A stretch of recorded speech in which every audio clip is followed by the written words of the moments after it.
Hello दोस्तों, हिंदी जगत में आपको स्वागत है एक और नए वीडियो में। इसमें हम चंद्रगुप्त नाटक से संबंधित कुछ महत्वपूर्ण प्रश्न एवं उसका उत्तर करेंगे। यह जयशंकर प्रसाद द्वारा लिखा गया एक नाटक है।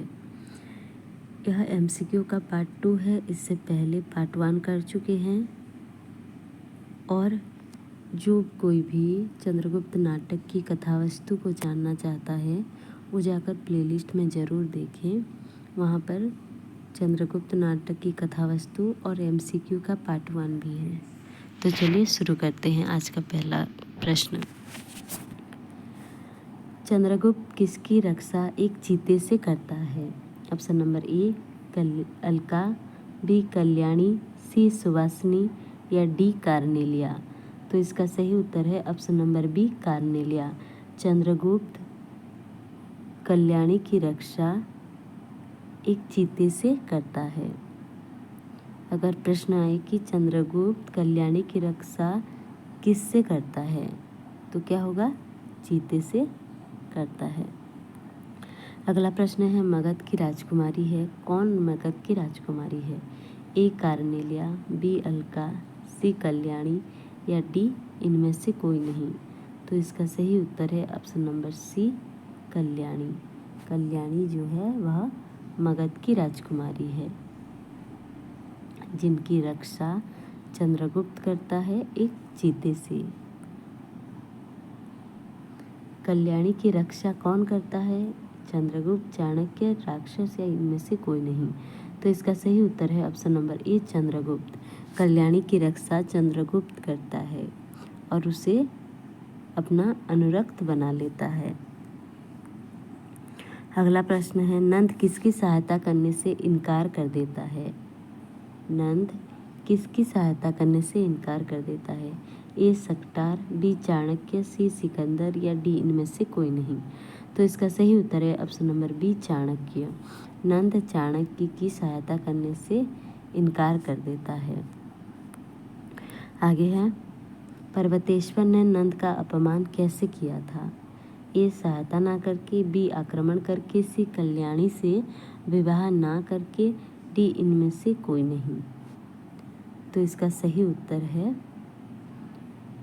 ऑप्शन नंबर सी कल्याणी से विवाह ना करके। नंद की पुत्री कौन है? कल्याणी। नंद की पुत्री है कल्याणी और पर्वतेश्वर जो है वह कल्याणी से विवाह करने से मना कर देता है। अगला प्रश्न है किसने चाणक्य की चोटी पकड़वाकर घसीटवाता है? Option number A Nand, B Chandragupta, C Philips या डी सेल्यूकस। तो इसका सही उत्तर है ऑप्शन नंबर ए नंद। नंद जो है वह चाणक्य की सहायता करने से मना कर देता है और उन्हें चोटी पकड़वाकर घसीटवाता है और फिर उन्हें बंदी बना लेता है। कौन? नंद। अगला प्रश्न है चाणक्य किसका नाश करने की शपथ लेता है? ए नंदवंश, बी कुरुवंश या चेदी राजवंश या डी इनमें से कोई नहीं। तो इसका सही उत्तर है ऑप्शन नंबर ए नंदवंश। और क्यों नाश करने की शपथ लेता है? क्योंकि जो नंद है उसकी शिखा पकड़वाकर घसीटवाता है और उन्हें बंदी बना लेता है। और नंद जो है वह चाणक्य की सहायता करने से साफ इनकार कर देता है। इसी कारण वह यानी कि चाणक्य नंद वंश की नाश करने का शपथ लेता है। अगला प्रश्न है सिंधु देश की कुमारी डैश है।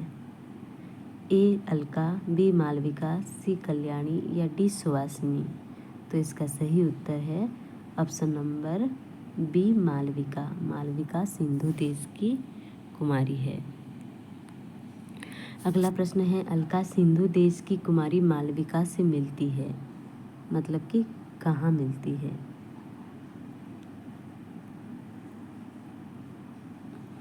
अलका सिंधु देश की कुमारी मालविका से कहाँ मिलती है? ए रावी तट पर, बी सिंधु तट, सी आश्रम में या डी इनमें से कोई नहीं।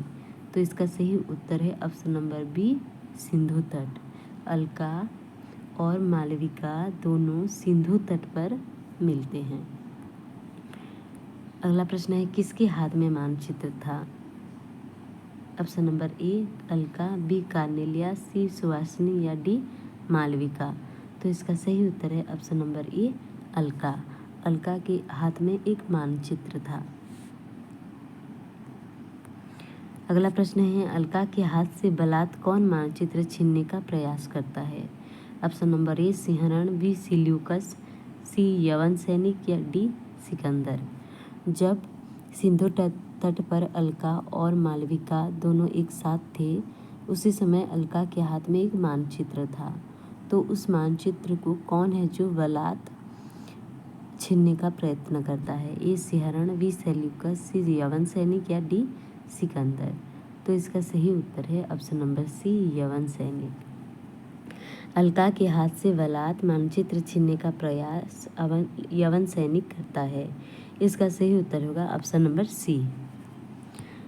अगला प्रश्न है, अलका के हाथ से मानचित्र लेता हुआ यवन सैनिक को कौन घायल कर देता है? Option number A Sinharan, B Seleucus, C Chandragupta या डी चाणक्य। तो इसका सही उत्तर है option number A Sinharan. Alka के हाथ से मानचित्र लेता हुआ यवन सैनिक को सिंहरण घायल कर देता है।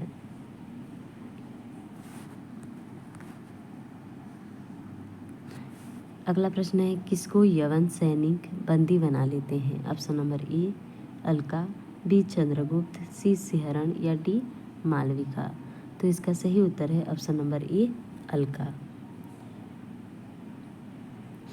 जब अलका के हाथ से मानचित्र को छीनने का प्रयत्न करता है यवन सैनिक, तो उसी समय सिंहरण आकर यवन को घायल कर देता है और उस मानचित्र को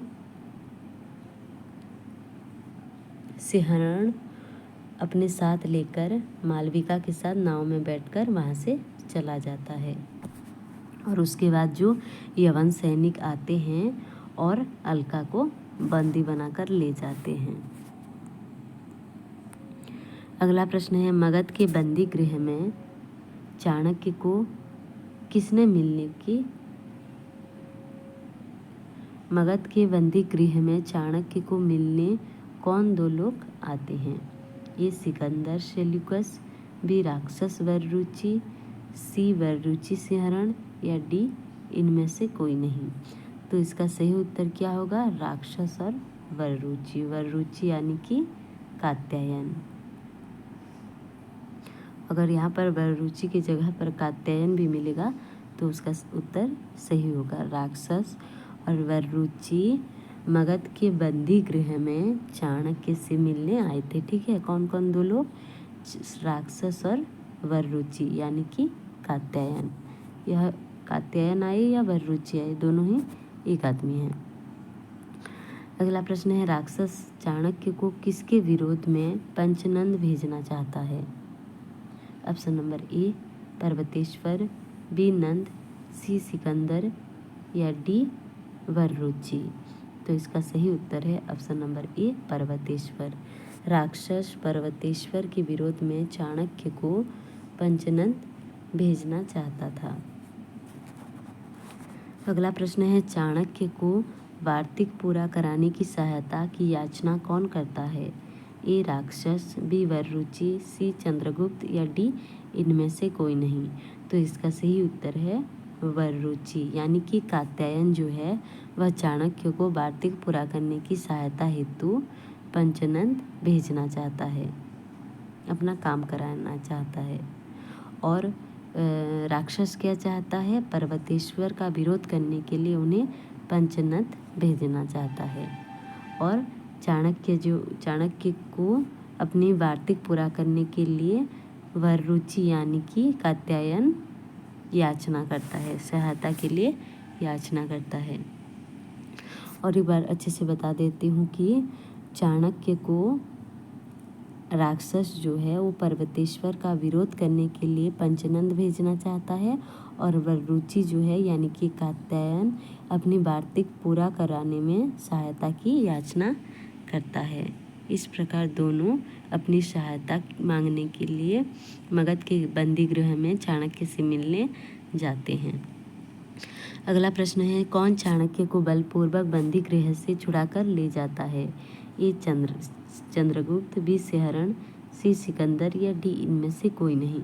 तो इसका सही उत्तर है ऑप्शन नंबर ए चंद्रगुप्त। चंद्रगुप्त वहाँ पर पहुँच जाते हैं और चाणक्य के बंदी गृह से छुड़ाकर ले जाते हैं। अगला प्रश्न है, अलका गांधार छोड़कर किस ओर जाती है? ए आर्यावर्त, सी सिंधु तट, डी रावी तट या डी इनमें से कोई नहीं। तो इसका सही उत्तर है option number A Aryavart. Alka बंदिनी के रूप में गांधार नरेश के सामने लाई जाती है और पिता उन्हें मुक्त कर देते हैं। उसके बाद वह आर्यावर्त की ओर निकल पड़ती है। कौन? अलका। अगला प्रश्न है, गांधार नरेश अपना राजकाज किसको सौंपकर पुत्री की खोज में निकल पड़ते हैं? A Ambhik, B Chandragupta, C Siharan, D Sikandar. तो इसका सही उत्तर है option number A Ambhik. Gandhara नरेश के पुत्र कौन है? आंभिक और पुत्री अलका।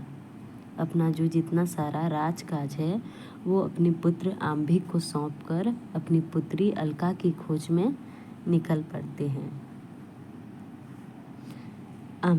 आंभिक और अलका दो भाई बहन हैं दोनों। चाणक्य पर्वतेश्वर की राजसभा में कहाँ विद्रोह करने की सहायता मांगता है? चाणक्य पर्वतेश्वर की राजसभा में कहाँ विद्रोह करने की सहायता मांगता है? ये सिंधु देश, बी मगध, सी भारत या डी इनमें से कोई नहीं। तो इसका सही उत्तर है option number B Magadh. Chanakya Parvateshwar की राजसभा में मगध में विद्रोह करने की सहायता मांगता है। तो पर्वतेश्वर एक प्रकार से उसका अपमान कर देते हैं। तो चाणक्य क्षुभित होकर वहाँ से चला जाता है। अंत तक बने रहने के लिए धन्यवाद। चैनल में नए हैं तो चैनल को सब्सक्राइब करें, लाइक करें, कमेंट करें और अपने दोस्तों के साथ शेयर करें। मिलते हैं अगले वीडियो में।